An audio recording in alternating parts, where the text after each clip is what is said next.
Hello, YouTubers. I've always made videos of starting projects and when they're done, but I've never made one actually while I was doing something.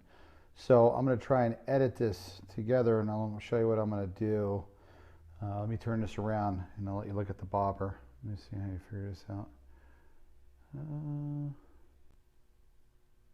So what I'm doing on 75, 6, and 7s Sportsters, they had the crossover jack shaft, which was right around there, that came up through and had an arm right around there, here, back behind here, with an arm going up to your shifter.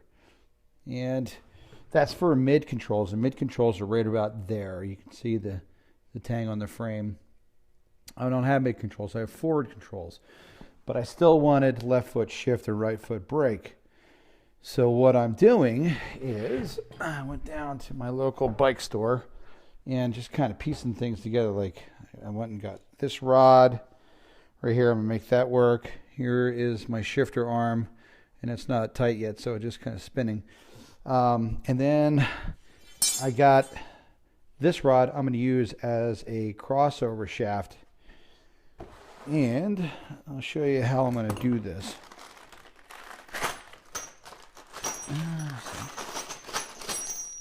So I went down to the Harley store and got these little doodads, these little numbers. See how that works?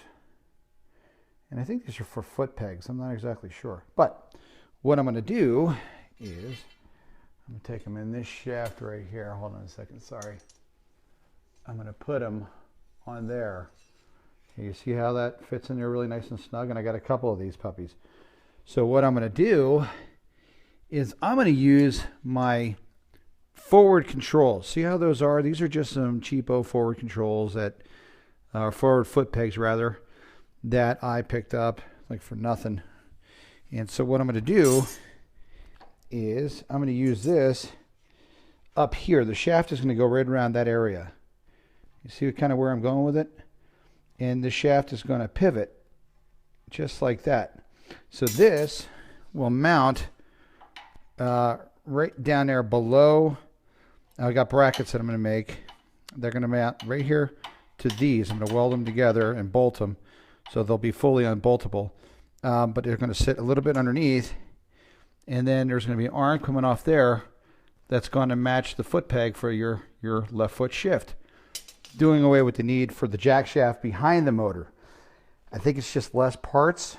And then once I get this rod all fashioned, the rod is going to end up right around here, and then the shift arm is going to actually come up through here in this area and not interfere with the brake pedal and not interfere with your foot travel, because your foot is usually like right here. So there's a little bit of space right here, and maybe even on the other side right here, where I'll have the arm coming up, which will then go to this rod, which will then actuate the shifter. You see how that is right there? So the shifter will be actuated that way. And I'm hoping that's the way it's all going to work out. So this is my planning video. You know, I'm going to see how it works out on this chopper during the build, because I really want normal controls and that sort of thing. So we'll see how that ends up. And this is why they call it building a chopper and not buying a chopper. So it may or may not work. I'll keep you updated.